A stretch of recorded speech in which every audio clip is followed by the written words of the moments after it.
आ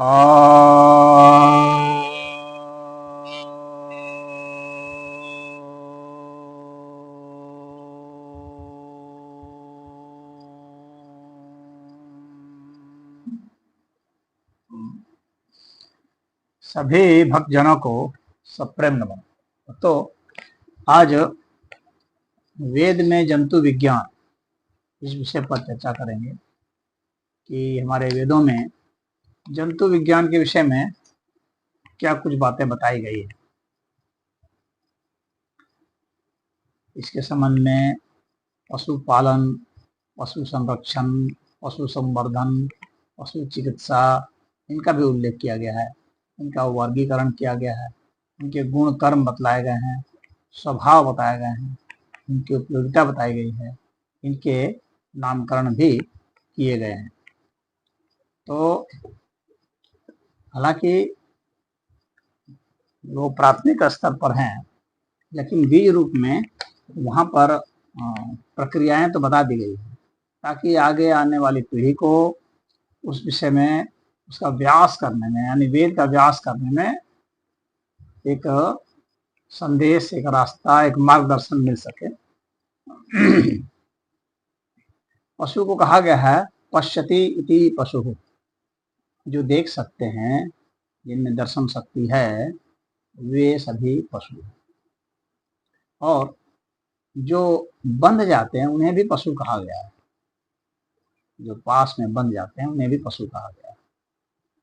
तो ये जो पशु हैं इनको कई वर्ग में बांट दिया गया है। जैसे कि मोटे तौर पर बांट दिया गया है ग्राम्य पशु और आरण्य पशु। यानी ग्राम पशु यानी गाँव में रहने वाले पालतू पशु, आरण्य अर्थात जंगल में रहने वाले। तो इसको 3 प्रकार के पशु में भी कहा गया है। तो एक वायव्य कैटेगरी मानी गई है, जो आकाश में उड़ते हैं, नभचर जिसको हम लोग कहते हैं। और जो जंगल में रहते हैं वे हो गए, और ग्राम्य में हो गए वे हो गए। ग्राम्या अश्व आरण्यः, और एक है पशुंस्तां चक्रे वायव्यवाण आरण्या ग्राम्याश्चये। ये अथर्ववेद में है, 19वें कांड के 6ठे सूक्त का 14वां मंत्र है। तो उसमें जो है पशुओं के कई प्रकार जो बताए गए हैं। तो उसमें से जैसे गाय हो गए, अज हो गया यानी बकरा, अश्व हो गया, पुरुष हो गया, अवी हो गया यानी भेड़ जिसको कहते हैं। इस तरह के ये सब उदाहरण के लिए ये सब पशु बताए गए हैं। कुछ पशु को इस तरह से कैटेगराइज किया गया है, कुछ मंत्रों में ऐसे बताया गया है कि जो भयंकर वन्य पशु हैं जैसे सिंह आदि होते हैं, पंख वाले हैं जैसे हंस हैं, सुपर्ण हैं, शकुन हैं, इस तरह वाले। जल स्थल दोनों स्थानों में रहने वाले भी पशुओं के बारे में बताया गया है, जैसे कि अजगर है, शिशुमार है, मत्स्य के विषय में बताया गया, यानी मछलियों के विषय में बताया गया है। उसके भी कई तरह, इनको जैसे मगर को भी जो है ना, उसको भी मछली ही माना गया है, उसको जस कहा जाता है। और पुरिकय और मत्स्य है। कृमि और कीट की भी कैटेगरी बताई गई है, इन्हें राजस कहा गया है। और जो जल में रहते हैं तो जलचर हो गए, जो आकाश में उड़ने वाले हैं वो नभचर हो गए, वायव्य हो गए। और उनके पैरों की संख्या से भी बांट दिया गया है। कुछ मंत्रों में कहा गया है द्विपाद जो है 2 पैर वाले, चतुष्पाद जो है 4 पैर वाले, इस प्रकार के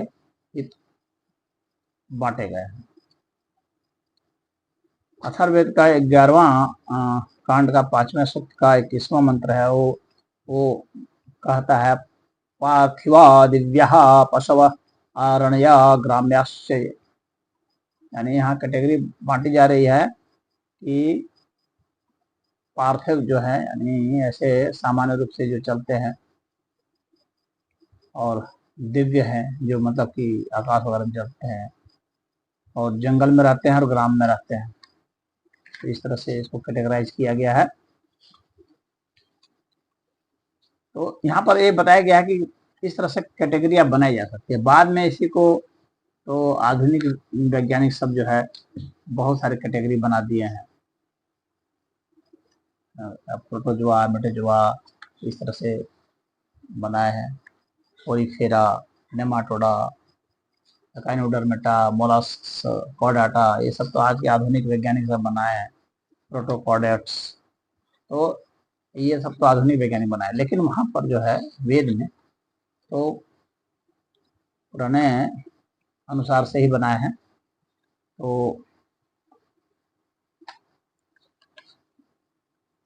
हालांकि स्तनधारी पशु के रूप में भी कैटेगराइज किया गया है कुछ को। सरीसर्प, स्तनधारी, इस तरह से भी बनाया गया है। और जो मरुस्थल में रहते हैं उसको मरुस्थली जंतु के रूप में बनाया गया है। जैसे ऊंट है, चूहा है, मरुस्थली छिपकली है, मरुस्थली रेगिस्तानी यानी बिल्ली होती है, शुतुरमुर्ग होते हैं। इस तरह से भी वो कैटेगराइज किया गया है।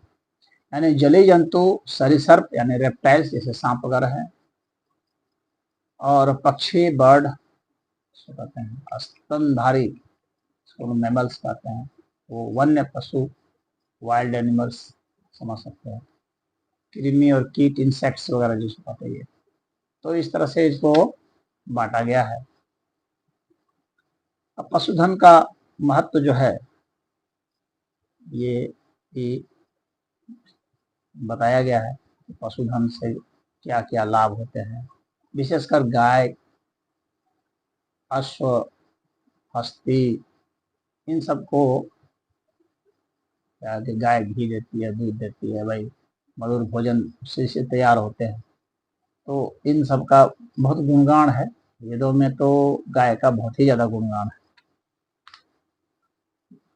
और वो उस वक्त जो है सभ्यता का एक तरह से आधार था, क्योंकि गाय और बैल जो है ना, ये एक से दूध वगैरह मिल जा रहा है, लीपने पोतने को मिल जा रहा है, जलाने को गोईठा मिल जा रहा है, और उसके बाद जो है फिर जो बैल है उससे खेती हो रही है। तो इसीलिए वो उस समय की जो इकोनॉमी थी, विलेज इकोनॉमी, तो उसका वह मुख्य आधार। तो इसीलिए उसकी तारीफ, तो गुणगान, ये सब तो होना ही था और पूरा हुआ है।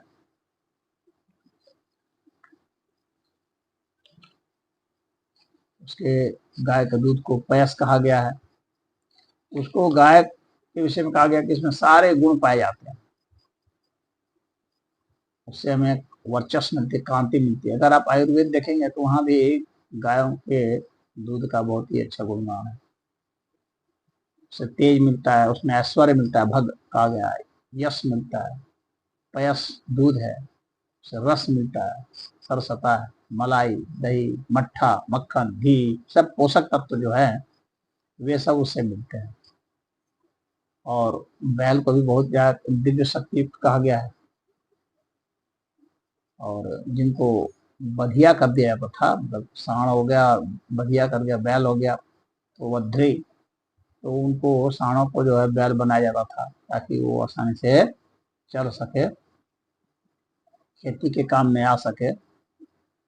और पशुओं की प्राण शक्ति के विषय में भी बताया गया है कि उनमें जो है सूंघ करके ही भक्ष अभक्ष का में गुण होता है कि वे समझ सकते हैं कि ये खाने योग्य है या नहीं खाने योग्य। मतलब कि हम मनुष्यों से ज्यादा संवेदना होती है, उनको सूंघ सूंघ करके वे समझ जाते हैं। मोर की सुंदरता का भी बड़ा वर्णन किया गया है, मोर के नाचने का वर्णन किया गया है, कि पंखों की सुंदरता का वर्णन है। अथर्ववेद के चौथे कांड का 37वां सूक्त का 7वां मंत्र है, उसमें मोर का वर्णन किया गया था। आ नृत्यतः शिखंडिनः तो बताया जा रहा है कि वो कैसे जो है मोर नाचता है, मोर को शिखंडी कहा गया है। और मोर मोरनी के विषय में कहा गया है कि मोरनी जो है सांप का जो है विष वो चूस लेती है, उसको खा जाती है और फिर टुकड़े टुकड़े कर देती है। तो मोर अगर पालते हैं तो सांप सब दूर रहते हैं या वहाँ सांप नहीं भटकते हैं। तोता मैना के भी विषय में कहा गया है कि सुख जो है तोता और शारी अर्थात मैना, कहा गया है कि ये मनुष्य की तरफ बोल सकते हैं। शारही पुरुषवाक, सुख पुरुषवाक, ये यजुर्वेद में 24वां अध्याय का 33वां मंत्र है, उसमें कहा गया है। ये सब जो तोता मैना लोग पालते थे, अपने घरों में रखते थे, और वे भी जो है मनोरंजन के एक साधन में से थे। जासूसी के भी काम आते थे। कबूतर को भी पाला जाता था और उनसे जो है संदेश वाहक का भी काम लिया जाता था।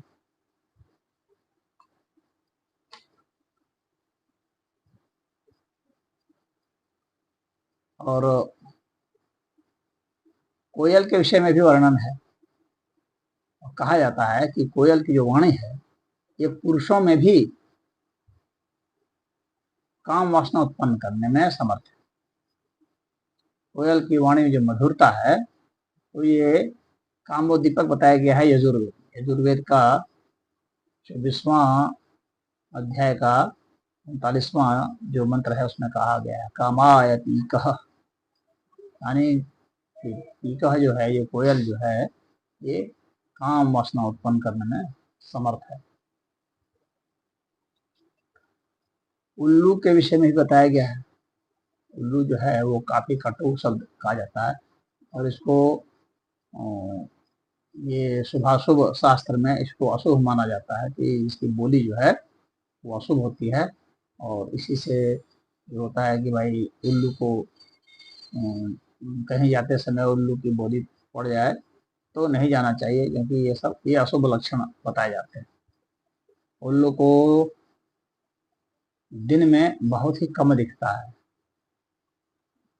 तो दिवांधा भी कहा जाता है। प्रकाश से भयभीत होने से उल्लुक्यातु, उल्लू की चाल कहा जाता है। रात्रि में उल्लू जागता है और ये हमला करता है, बहुत तेज हमला करता है, इसके हमले से बचना बहुत मुश्किल है। ऋग्वेद के 7वें मंडल के 104 सूक्त का 22वां मंत्र है, वो उल्लू के विषय में बताता है। उल्लू के आतुम कहा गया, उल्लू की चाल। तो उल्लू की चाल बहुत खतरनाक होती है, इसकी आंखें बहुत बड़ी बड़ी होती है, बहुत भयानक होती है, और ये लगभग लगभग 360 डिग्री एंगल पर घूम जाता है। पूरा तो नहीं लेकिन लगभग लगभग। तो मान लीजिए 300 डिग्री भी अगर ये घूम गया तो बहुत ज्यादा एंगल ले लिया ये, और लगभग लगभग पूरा देख लेता है चारों दिशाओं में। तो इसीलिए उल्लू का विशेष महत्व दिया गया है। इसलिए इसके विषय में बताया गया है कि ये जो है शिकार करना बहुत तेज होता है, क्योंकि इसको देखने की बड़ी शक्ति होती है और निशाना बहुत तगड़ा होता है। उसी तरह से सैन यानी बाज के विषय में भी कहा गया है इसको मनोजवा कहा गया है, यानी मन की गति से उड़ने वाला, क्योंकि बहुत तेज गति से उड़ता है ना, तो इसकी उपमा दी गई है कि मन के तुल्य इसकी गति होती है, मनोजवा इसको कहा गया है। यह जो है बाज और सभी पक्षियों में यह बहुत ही ज्यादा ताकतवर और बहुत ज्यादा साहसी होता है, हमला किसी पर भी कर देता है। सबसे तेज गति वाला माना जाता है पक्षियों में। और इसके विषय में एक कहा गया है शयनम माइनम मनोजवशम। तो यह जो है काफी तीव्र गति वाले कारण इससे बहुत इसकी प्रशंसा की गई है। बताया जाता है कि सारे छोटे पक्षी जो है डरते हैं, ये जो है छोटे छोटे जीवों को, क्या बड़े बड़े जीवों तक को भी ये उठा लेता है। यानी कभी कभी यह भेड़ को भी उठा लेता है, बकरी को उठा लेता है, भेड़िया को उठा लेता है। इतना साहसी होता है ये। और सांप को उठाता है, बड़ी बड़ी मछलियों तक को उठाता है। खरगोश वगैरह तो इसके लिए बहुत आसान चारा है। ये आदमी के छोटे बच्चे को भी उठा सकता है यह, इतना ज्यादा ये दुस्साहसी होता है। शेर के छोटे छोटे बच्चों को भी उठा लेता है, बाघ के बच्चों को उठा लेता है, बंदर को उठा लेता है। तो इसका भी बहुत गुणगान किया गया है। इसके बाद ऊंट की बात है, तो ऊंट के भी गति की बहुत प्रशंसा की गई है और युद्ध में इसका बहुत उपयोग बताया गया है। अथर्ववेद में इसका बहुत गुणगान किया गया है। और राजाओं विषय में कहा गया कि राजाओं को ऊंट रखना चाहिए और ये भारवाहक पशु के रूप में इसका प्रयोग होता है। यानी बहुत बोझा ढोता है ये, बहुत काम का है। रेगिस्तान का तो इसको जहाज ही कहा गया है। तो अथर्ववेद के 20वें कांड का 127वां सूक्त का दूसरा मंत्र है और ऋग्वेद का पहले मंडल का 138वां सूक्त का दूसरा मंत्र है, जिसमें कहा गया उष्टो नपि परो मृथः। इसकी इस तरह से तारीफ की गई है। इसका युद्ध में भी बहुत उपयोग होता है। और अथर्ववेद में कहा गया है कि उष्ट्रा यस्य प्रवाहण हो, तो यह जो है भारवाहक है। कितना भी भार ऐसे ढुआएं ये चलता रहता है। और इसका जो कुब्बड़ है, तो वो कुब्बड़ जो है पोपला होता है, उसी में पानी ये भरता है और उसी के पानी से ही चलता रहता है।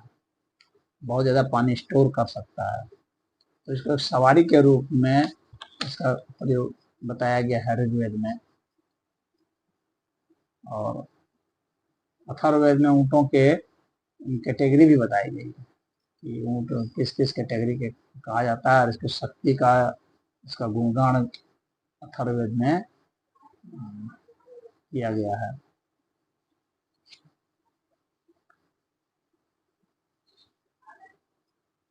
अथर्ववेद का जो 20वें कांड का 132वां सूक्त का 13 से 16 मंत्र जो है, 13, 14, 15, 16 मंत्र में इसका जिक्र आता है।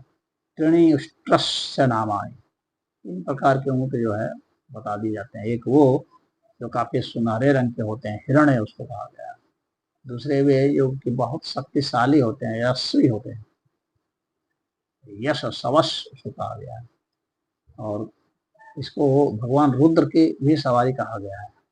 नील शिखंड वाहन, रुद्र की सवारी है ऊंट उष्ट्र।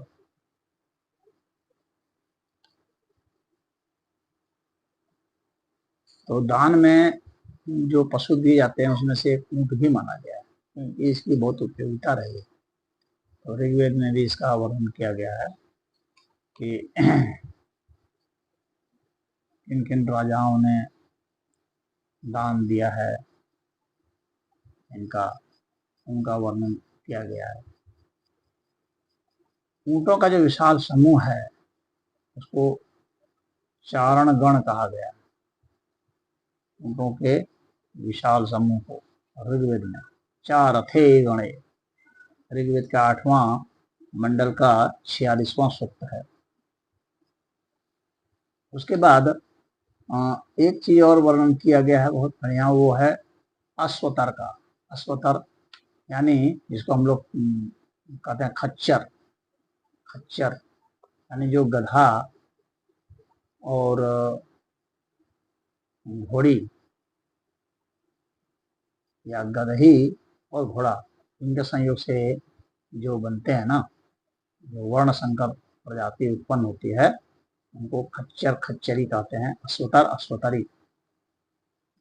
इनका भी वर्णन किया गया। इनका भी कहा गया है कि ये जो है, ये खच्चर जो है, ये मतलब भार ढोने में भी और सवारी ढोने में भी ये काम आते हैं। पुराने जमाने में इस पर सवारी दिखाते थे। रावण के विषय में भी कहा था, रावण जो है खच्चर पर चढ़ करके आया था। जब आया था सीता जी के उसमें, तो खच्चर पर चढ़ के आया था। तो ये जो खच्चर का जिक्र है, तो वो बहुत ही ज्यादा पुराने समय में खच्चर पर ये युद्ध में भी ये काम आते थे। तो भार वाहन में भी काम आते थे, सवारी में भी और युद्ध में भी काम आते थे। फिर हंस का काफी, हंस की महिमा गाई गई है। हंस को ब्रह्मा जी का जो है वाहन के रूप में भी माना जाता है, आप सब जानते ही होंगे। हंस को नीर विवेक के कारण हंस का बहुत गुणगान किया जाता है। कहा जाता है कि ये अगर मिला दिया जाए जल और दूध को, तो दूध को पी लेता है, जल को छोड़, यानी इसको अलग करने में समर्थ है।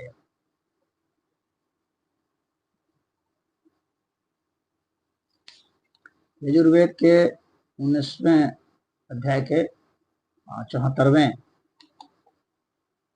मंत्र में इसको बताया गया है, इसके इस गुण को, जिसमें कि बताया कि भाई दूध को अलग कर देता है।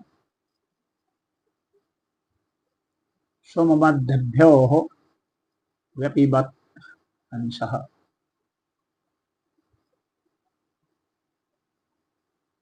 तो ये हंस का एक और पक्षी का जिक्र है, जिसका कि बहुत वर्णन है वाल्मीकि जी के भी उसमें। क्रॉन्च पक्षी, कारांकुल, कुररी पक्षी, यजुर्वेद में इसका भी जिक्र किया गया है। और इसके विषय में भी कहा गया है कि यह भी ऐसा है ना कि जल से दूध को अलग करने में समर्थ होता है। इसमें कहा गया है कि ये जो कमल लाल जो है, कमल का जो नाल होता है जल में होता है, और उससे जो है यह पी लेता है। तो ये इसमें क्रॉन्च पक्षी में ये सब गुण बताए गए हैं। उसको और भी बताया गया है कि हंस जो होता है ना, उसको रोग नाशक बताया गया है। विष नाशक औषधियों को भी बताया गया है कि ये जानता है। रोग नाशक और विष नाशक जो भी औषधियां होती हैं, उसको यह हंस जानता है। और हंस के विषय में कहा गया है कि ये रात्रि में भी जागता है। ये हंस जो है दोस्ती करने में भी बताया गया है कि यह प्रवीण होता है। इसको नील पृष्ठ भी कहा जाता है। और यह मित्रों के साथ बोलते हुए उड़ता रहता है, यानी ये उड़ता भी रहता है, बातचीत भी करता रहता है। तो अंधकार का बताया जाता है कि इसके ऊपर कोई असर नहीं पड़ता है इसका। अथर्ववेद के 6ठे कांड के 12वें सूक्त का पहला मंत्र है, इसमें होता है रात्रि जगदी व अन्यद हंसात, ये बताया गया है। और इसकी दोस्ती के विषय में भी बताया गया है अथर्ववेद में। 20वें कांड का 91वां सूक्त का तीसरा मंत्र है हंसरीव सखे भीर वादभिः, ये बताया गया है कि वो बातचीत भी कर रहे हैं, उड़ भी रहे हैं।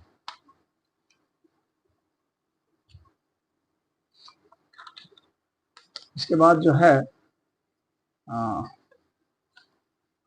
पशु पक्षियों का जो है, ये जो उनका जो औषधि के विषय में भी बताया गया है कि इन लोगों को बहुत ज्ञान, नैसर्गिक ज्ञान होता है। कौन कौन से रोग में नाश करने में आता है, विष नाश करने में आता है। तो इन पक्षियों को अगर आप पालेंगे और इनका पीछा करेंगे, इनको अच्छे से ट्रैक करेंगे, तो आपको उन औषधियों की जानकारी हो जाती है। तो हमारे ऋषि मुनि जो है इन सब चीजों को गौर करते थे। कौन सा पशु, कौन सा पक्षी बीमार पड़ता है तो क्या खाता है, तो कैसे वो अपने को ठीक करता है। तो उन औषधियों के विषय में जानकारी हासिल इस तरह से उनका पीछा करके, उनको पाल पोस करके रखने से पता चल जाता है। उनको खुला छोड़ देंगे तो वे अपना रोग कैसे दूर करते हैं, ये पता लगा सकते हैं आप। तो इस विषय में भी बताया गया है कि अगर आप करेंगे ना, तो आप अगर उनकी चिकित्सा नहीं करेंगे तो वे खुद अपनी चिकित्सा कर लेते हैं, बस आप पाल करके बांध लेंगे तब नहीं हो पाएगा। उनको खुला छोड़ दें, और खुला छोड़ देंगे तो वो ऐसा कर लेंगे। तो इसमें से बताया गया कि सारे पक्षी, सारे पशु इन सब चीजों को जानते हैं। इसमें विशेष करके नेवला का वर्णन आता है। नेवला, सर्प, सुअर, शुकर, गरुड़, गाय, भेड़, बकरी, ये सभी जो है रोगनाशक और विष नाशक औषधियों को जानते हैं, और ये वे स्वयं ही अपनी चिकित्सा आप ही कर देते हैं। हम लोग तो उनको पाल लेते हैं, बांध देते हैं, तो अब बेचारे वहाँ अपनी चिकित्सा नहीं कर सकते, तो हम लोग को डॉक्टर को बुलाना पड़ता है। आप जो है उनको खुला रखिए और उसके बाद देखिए कि वे खुद ही खा पी करके, इसलिए जो लोग पशु पालते हैं, पशु पालन करने वाले लोग हैं, जो चराने वराने जाते हैं, उनके पशु बीमार उतने नहीं पड़े, क्योंकि वे लोग खुद अपने इलाज करते रहते हैं। और जो ऐसा पालते हैं कि बांध के ही रखते हैं, इसको छोड़ते ही नहीं, तो फिर उनके सामने बहुत परेशानी आती है और बीमार पड़ते रहते हैं। तो इस विषय में भी बताया गया है कि उनको खुला अगर छोड़ा जाएगा तो वे अपना इलाज स्वयं ही कर लेते हैं, इसलिए पशुओं को चराना चाहिए घूम घूम करके। और ये पशु पक्षी जो हैं, इसके विषय में बताया गया है कि इनका समाज के विषय में बताया गया है कि ये समूह में रहते हैं, गण में रहते हैं, श्रेणी में रहते हैं। हंस है उसको गणेभ्य, महागणेभ्य कहा गया है। बड़े बड़े समूह में भी रहते हैं, कुछ छोटे छोटे समूह में रहते हैं। ऊँट के भी समूह होते हैं, चारतगण है, गाय का समूह रहते हैं, शिवत्म कहा गया है। तो इनका यह अध्ययन किया गया है कि ये सब जो है उसमें रहते हैं। पशु पक्षियों के विषय में कहा गया है कि जो है इनका जो है, इनको ऋतु का ज्ञान होता है, ये बताया गया। इनको मौसम का बहुत अच्छा ज्ञान होता है पशु पक्षियों को, और ये सब समझ जाते हैं। आप चींटियों के विषय में जानते हैं, चींटियां अपना अंडा उंडा ले जाने लगती है बरसात आने के पहले, तो यह इन लोग को, ये नैसर्गिक इन लोग का ज्ञान होता है। और घाघ ने जो कहा होते हैं कही, तो इन सब को, इन सब के गुणों को जानने के बाद ही कहिए कैसे कैसे हम मौसम का अनुमान लगा सकते हैं। चातक हैं, उनको देख करके, उनके व्यवहार को देख करके। गोरैया है, कलविंक गोरैया, कपिंजल है, इसको चातक कहा जाता है, कपिंजल। तो इसका भी वर्णन किया गया है कि वसंत के समय जो है, ये जो है कपिंजल का हो जाता है। पीकह जो है कोयल है, आप देखेंगे बसंत में खूब पी पी को बोलते हैं, पपीहा है, तो ये सब बोलते हैं। हेमंत में जो है वो ककर जो है, ये पक्षी होता है ककर पक्षी, उससे हेमंत ऋतु का पता चलने लगता है। शरद के लिए आप बटेर का, इसको वर्तिका कहते हैं, उसका पता चलता है। वर्षा के लिए तितिर का, तितर पक्षी का पता चलता है। और गर्मी के लिए कलविंग का यानी गौरैया का पता चलता है, स्पैरो इसको बोलते हैं। तो शिशिर के लिए विककर है, ये सब, इन सब का पता चलता है। तो इसका यजुर्वेद में जिक्र है। ये 24वें अध्याय का जो 20वां मंत्र है, उसमें ये बताया गया वसंताय कपिंजला। तो वसंत में जो है कपिंजल जो पक्षी, चातक पक्षी है, उसको पता चलता है। और जो समुद्र वगैरह में पाया जाता है, उसका भी यजुर्वेद में वर्णन है। समुद्र में पाए जाने वाले जीव जंतुओं का शिशुमार, जिसको पॉर्पॉइज जिसको कहते हैं, तो वो शिशुमार का वर्णन है। मछलियों का वर्णन है। गहरे जल में नक्र पाए जाते हैं यानी मगर, उसका वर्णन है। यजुर्वेद का 24वें अध्याय का 21वां मंत्र, समुद्राय शिशुमारा। पशु पक्षियों के विषय में यह भी बताया गया है कि उनमें जो है सौर तत्व का गुण होता है और चांद्र तत्व का गुण होता है। तो किसी किसी में सौर तत्व का गुण होता है, यजुर्वेद में बताया गया है, और किसी किसी में चांद्र तत्व का गुण होता है। जैसे कि क्रेन है, क्रेन जिसको क्या सारस होते हैं, बलाका कहा गया है। मुर्गा जो है, मुर्गा को शौर का पता होता है, जानते ही है। जैसे सुबह होने वाला होता है तो मुर्गा बांग देना शुरू कर देता है। कुक्कुट, उसको मुर्गा को कुक्कुट बोला जाता है। उसको उसका ज्ञान होता है सूर्य का, तो सूर्योदय होने के पहले ही बांग देने लगता है, तो उसको यानी समय का बोध होता है। और जो चंद्रमा से प्रभावित है तो उनको उसका होता है। जैसे पुरुष मृग है, तो कुछ उसमें सौम्यता होती है, तो उसको चंद्रमा का गुण का उसको पता होता है। हमने चांद चंद्रमा के उदय का, जैसे जैसे पूर्णिमा होगा, चंद्रमा बढ़ेगा, वैसे वैसे वह और प्रसन्न होता है और उससे उसका रिएक्शन बहुत अच्छा होता है पुरुष मृग का। यह भी बताया गया है कि पशु पक्षियों में रंग भेद के कारण भी उनके स्वभाव में अंतर होता है, ये भी बताया गया है। तो यजुर्वेद में इसको विस्तार से बताया गया है कि किस रंग वाले पशु जो होंगे वे सीधे होंगे यानी सौम्य होंगे, किस रंग वाले बहुत उग्र होंगे, तीक्ष्ण होंगे यानी लड़ाकू होंगे। तो बताया गया है कि जो लाल रंग वाले होंगे और धूम्र रंग वाले होंगे, गहरे लाल वाले रंग होंगे, इस तरह वाले जो पशु पक्षी होते हैं वे सौम्य होते हैं यानी सरल होते हैं, सीधे होते हैं।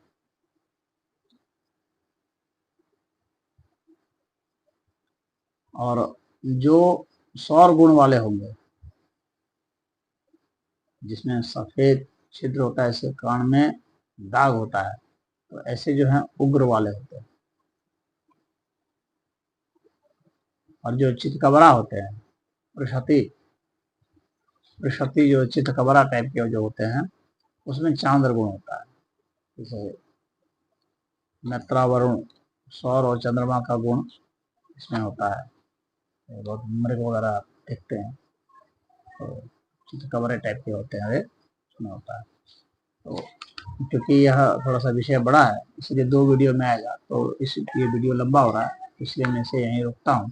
इसके दूसरे भाग में बाकी चीज़ को बताऊंगा। हरि ओम।